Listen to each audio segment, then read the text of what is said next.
Okay, so I've been on a bit of a hiatus recently with taking the family on vacation and changing the website to a new platform. So go check it out and let me know what you think about it. But I'm back and I want to discuss spiritual and magical growth, so let's get into it.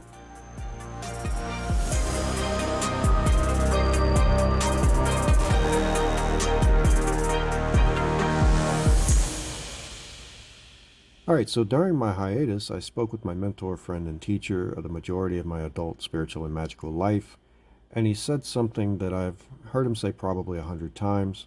That is, are you willing to suffer to learn?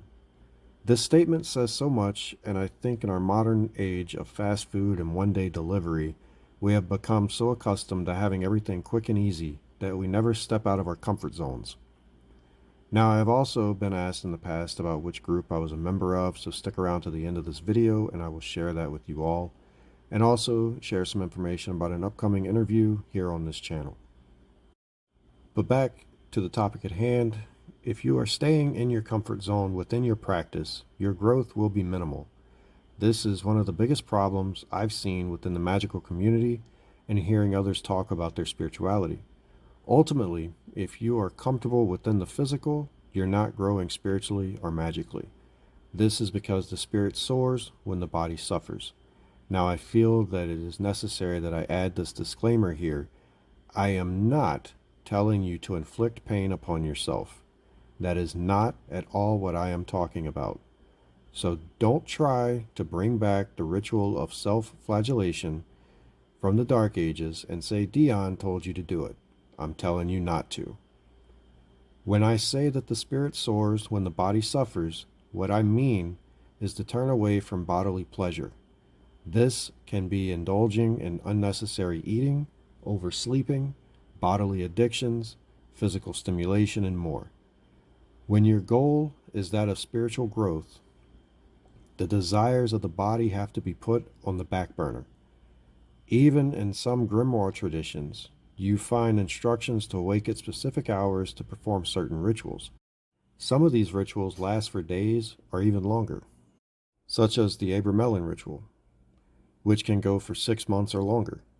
Now, yes, there are other reasons for performing rituals at specific times, particularly for the planetary influences, but it also shows a level of dedication, willpower, and self-discipline.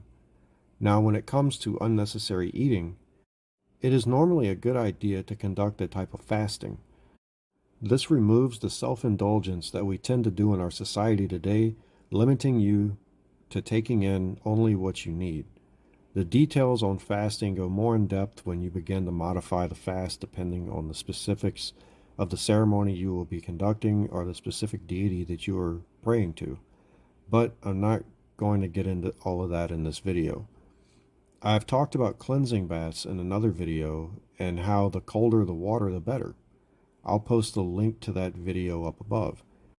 So not only does the cold water separate it from your normal shower or bath, but it also becomes uncomfortable for the body.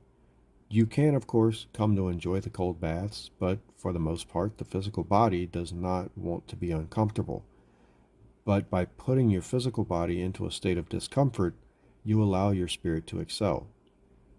When it comes to praying, if you set up a routine of waking up, entering your temple, or approaching your altar and lighting incense, and mumbling a prayer with no emotion, your growth will be minimal.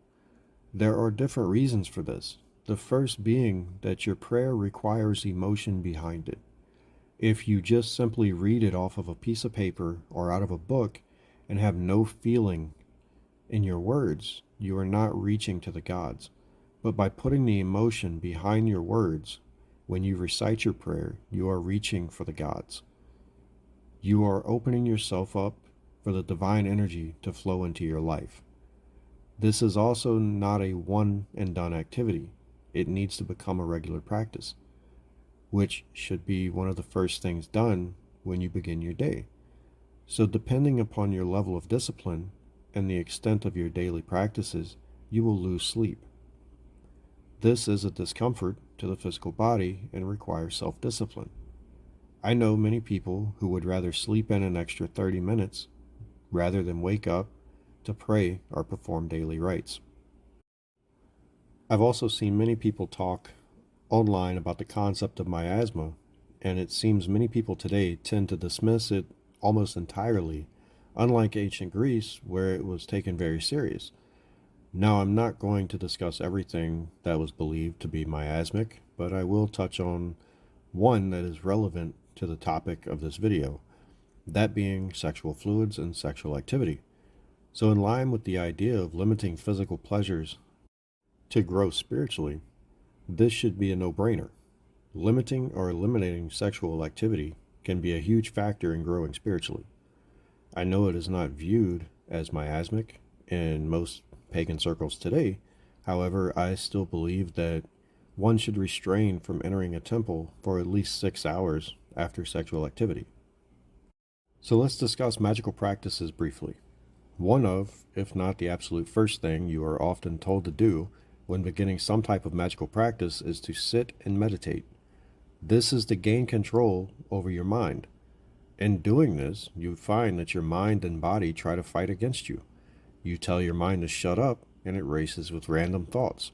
You focus on sitting still, and you get a random itch as your body tells you to move. You have to gain control over these things to progress and grow. All of this is to simply say that you have to remove yourself from your comfort zone to grow.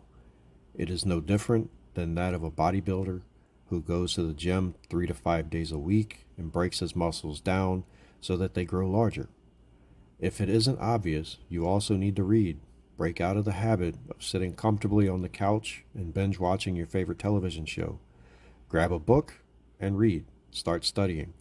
Now, all the reading in the world does no good if you never put it into practice. And the only way you will put it into practice is by stepping out of your comfort zone. It is also important to realize that it is impossible to remain in a state of ritual purity at all times.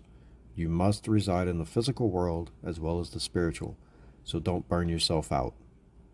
Alright, so I'm going to stop here as I feel like I've been ranting. Now, to answer the question mentioned in the beginning of the video, I have been asked a few times about what group I've been a part of. I was, and still am, a member of the Church of Thessaly, which has its primary temenos in Louisiana. If you would like to read more about the Church of Thessaly, look in the description below for the link to the website. Now for the news about the upcoming interview that will be held on Echoes from the Temple. I will be interviewing my friend, mentor, and teacher, Monty Plaisance. Monty is the founder of the Church of Thessaly and author of several books, with another in the works, so stay tuned for that. As always, if you like this video, please like, subscribe, and share, as it really helps the channel to grow. Check the description below for links to the website, shop, and public Discord server. Now until next time, may the gods bless you.